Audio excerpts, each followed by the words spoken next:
Hello students, we are starting with solution chapter of class 12. Let's start. जैसे कि आपको पता ही होगा, अगर मेरे पास तीन तरह के मेटल्स होते हैं, सॉलिड, लिक्विड, गैस, राइट? अगर मैं सॉलिड को लिक्विड में ऐड करूं, इट इज ऑल्सो सॉल्यूशन. अगर मैं सॉलिड को सॉलिड में ऐड करूं, इट इज अ सॉल्यूशन. अगर मैं सॉलिड को गैस में ऐड करूं, it is a solution. Liquid को लिक्विड में, it is a solution.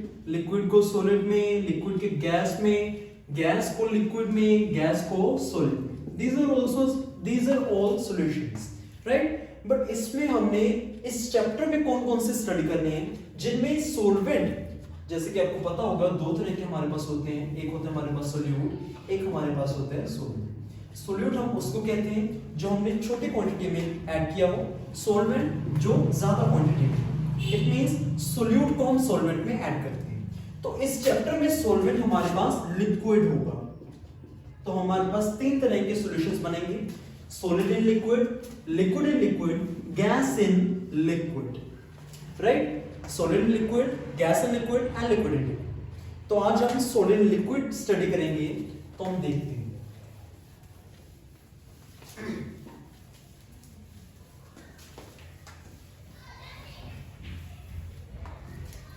Solid in liquid start करने से पहले मैं आपको थोड़ा सा सॉलिड इन सॉलिड के बारे में बताना चाहूंगा.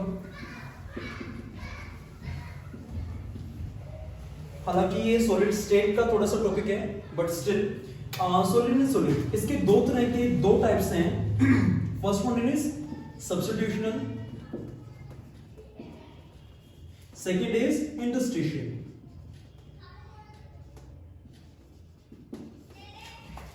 सब्स्टिट्यूशनल, अगर मेरे पास फॉर एग्जांपल ये सभी ए एटम्स हैं जो साथ में पैक्ड हैं,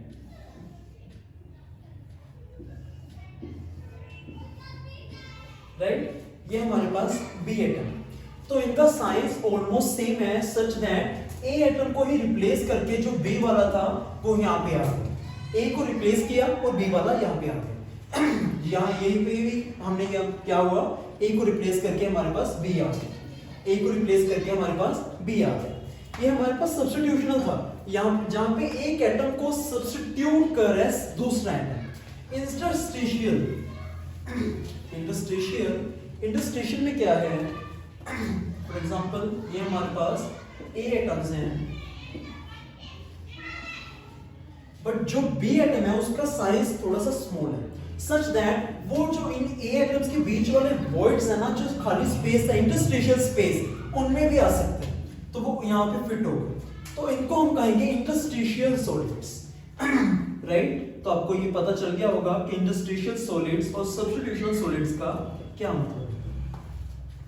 वैसे तो ये सॉलिड स्टेट का थोड़ा सा पार्ट था, बट स्टिल मुझे लगा कि स्टार्ट में आपको बताना चाहिए. Now solid liquid.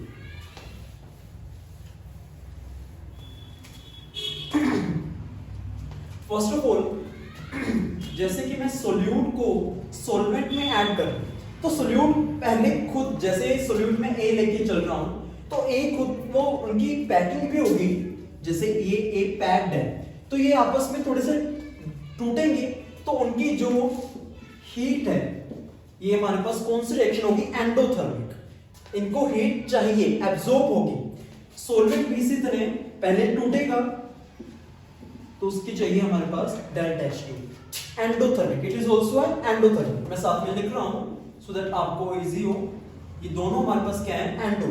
तो जब ये टूट चुके हैं, सॉलिड हमारे पास बी है, जब बी एटम्स और ए एटम्स आपस में टूट चुके हैं, देन वो आपस में मिक्स होंगे और हमारे पास क्या बनेगा? सॉल्यूशन मिक्सचर, जिसकी हमारे पास delta H3. It is exothermic means यहाँ पे हमारे पास हीट रिलीज होगी. तो हम अगर डेल्टा H टोटल देखें, ये डेल्टा H सॉल्यूशन हम देखें पूरे मिक्सचर की, तो हमारे पास क्या आएगी? Delta H1 plus delta H2 plus delta H3. यहाँ पे सिर्फ मैंने प्लस ऐसे ही लिखा है, बट हमारे पास डेल्टा H3 की अगर ये इन दोनों के पॉजिटिव लूंगा, तो with respect to sign conventions हमारे पास ऑटोमेटिकली नेगेटिव हो जाएगा. बिकॉज ये दोनों अगर एंडो है तो ये एक्सो है, तो साइन कन्वेंशंस का यहाँ पे फर्क पड़ सकता है, तो यहाँ पे ध्यान रखना. तो हमारे पास ये डेल्टा H सॉल्यूशन बनेगा, राइट? तो हमारे पास डिपेंड करता है कि ओवरऑल रिएक्शन एंडो है या एक्सो है, राइट। अगर एंडो होगी इट मींस इन दोनों का वैल्यू डेल्टा H3 से ज्यादा होगी। अगर इन दोनों की वैल्यू इससे कम होगी तो of course it is a exo, that is हमारे पास ओवरऑल जो हीट सॉल्यूशन है वो हमारे पास क्या आ गया, उससे पता चला कि एक्सोथर्मिक हो गया। अब अगर एक्सोथर्मिक है, एक्सोथर्मिक का मतलब क्या है कि हीट रिलीज कर रहे हैं, राइट। हम कौन सा स्टडी कर रहे हैं, सॉलिड इन लिक्विड। तो इसके लिए हम 3 फैक्टर्स देखेंगे। First one is nature, second is temperature, third is pressure. पहले मैं टेम्परेचर की बात कर रहा हूं बिकॉज टेम्परेचर का टॉपिक चल रहा है। तो एक्सो चल रहा है हमारे पास, हमें पता चला, हमने सपोज कर लिया कि इनका टोटल डेल्टा H3 की वैल्यू ज्यादा थी और ये डोमिनेट हमारे पास इन दोनों पे कर गया और हमारे पास ओवरऑल रिएक्शन एक्सो आ गई। तो एक्सो का मतलब क्या होगा कि ये हीट रिलीज करे। अब अगर ये हीट रिलीज करे इट मींस इसे हीट नहीं चाहिए। अगर हम इसको हीट करें, टेम्परेचर हम इंक्रीज करें तो उसको पहले हमें हीट चाहिए नहीं और हम ऊपर से ऊपर हीट दे रहे हैं तो उसका तो कोई मतलब नहीं हुआ, उसका कोई भी मतलब नहीं हो। It means with increase in temperature हमारे पास सोल्यूबिलिटी क्या होगी, decrease. With the increase in temperature हमारे पास सोल्यूबिलिटी क्या होगी, डिक्रीज। बिकॉज वो खुद एक्सो है, उसे हीट नहीं चाहिए, उसके पास जो पहले हीट थी वो खुद उसे भी निकाल रहा है। और अगर हम ऊपर से ऊपर हीट टेम्परेचर देके हीट करेंगे उसको तो ऑफ कोर्स उसकी सोल्यूबिलिटी क्या होगी, डिक्रीज होगी। सोल्यूबिलिटी उससे हमारे पास ये नया वर्ड आया है। तो सोल्यूबिलिटी क्या है, solubility that is a solute, कितना सोल्यूबल हो सकता है, कितना डिसॉल्व हो सकता है सोल्यूट में, this is known as solubility.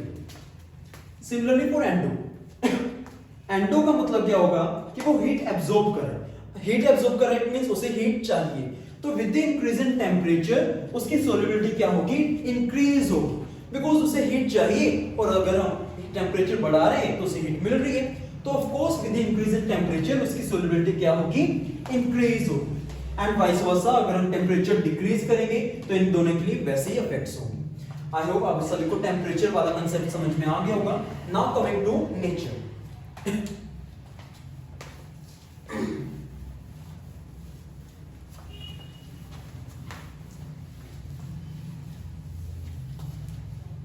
Nature के लिए हमारे पास सिंपल सा एक कंसेप्ट है, that is like dissolves like. That is अगर हमारे पास सोल्यूट पोलर है और सॉल्वेंट पोलर है तो ऑफ कोर्स वो सॉल्युबल हो जाएंगे। That is a polar dissolves in polar and non polar dissolves इन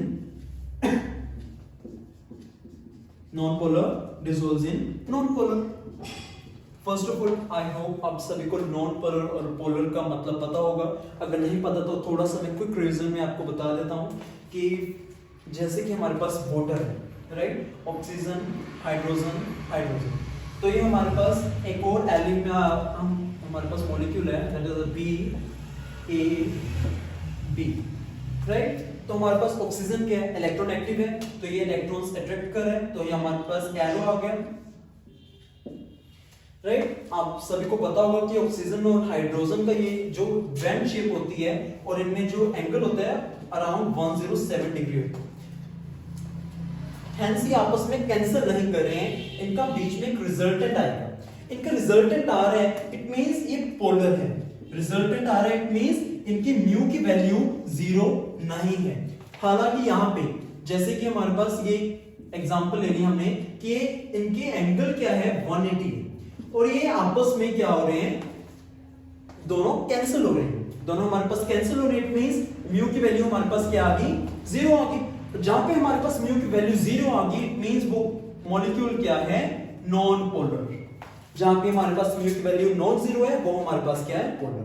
तो polar dissolves in polar, non polar dissolves in non polar. This is all about nature of molecules.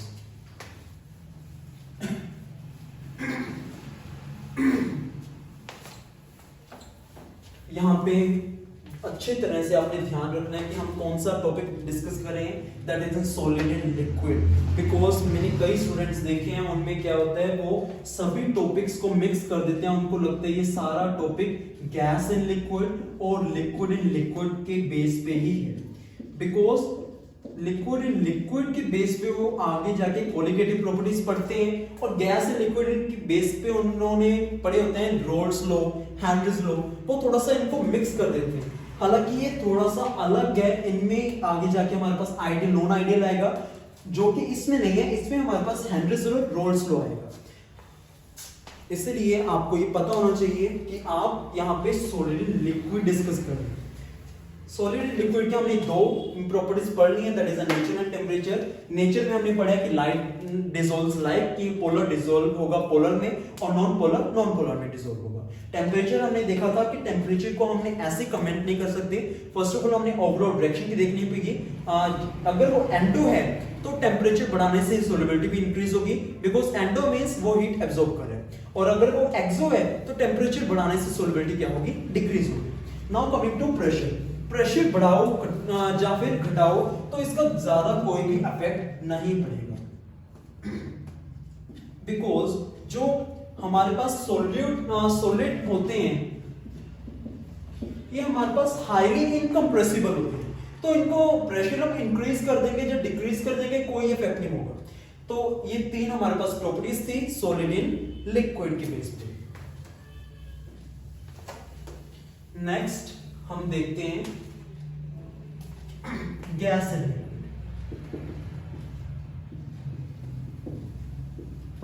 हम देखेंगे next gas and liquid. Gas and liquid की हम वही बात करेंगे। First of all हम temperature की बात करते हैं।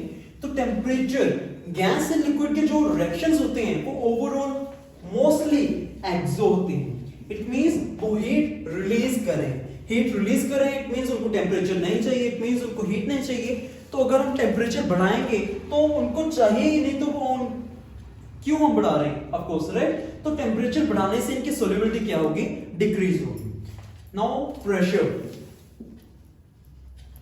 प्रेशर के लिए हमारे पास इसमें काफी अच्छा लॉ है, that is the Henry's law.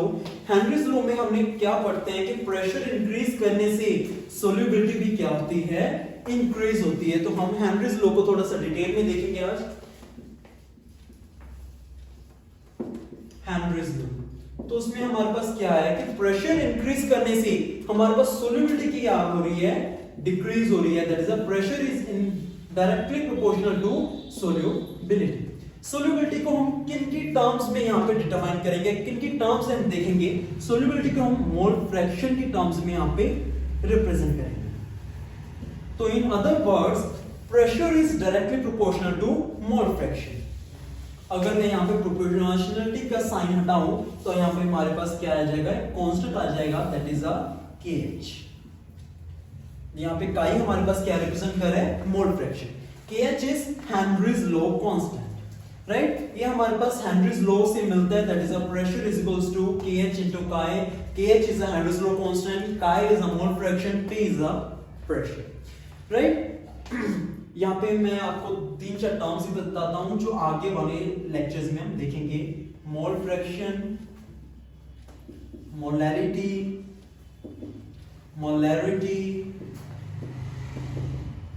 Normality. ये वैसे तो अपने टर्म्स आई थिंक +1 में भी किए होंगे, बट इस चैप्टर में भी हमें चाहिए, तो इन टर्म्स को भी थोड़ा सा हम डिटेल में देखेंगे ताकि एक तरह का आपको पता भी लग जाए कि इस चैप्टर में कैसे ये यूज होने वाली है, राइट।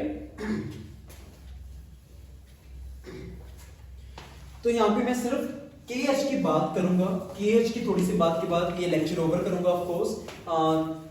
KH, तो KH हमारे पास अगर मैं बात करूं, P is equals to KH into chi। Now chi मैंने क्या कहा है कि एक तरह का सॉल्युबिलिटी को ही रिप्रेजेंट किया हमने। तो अगर मैं देखूं KH is inversely proportional to chi, that is a KH is inversely proportional to solubility।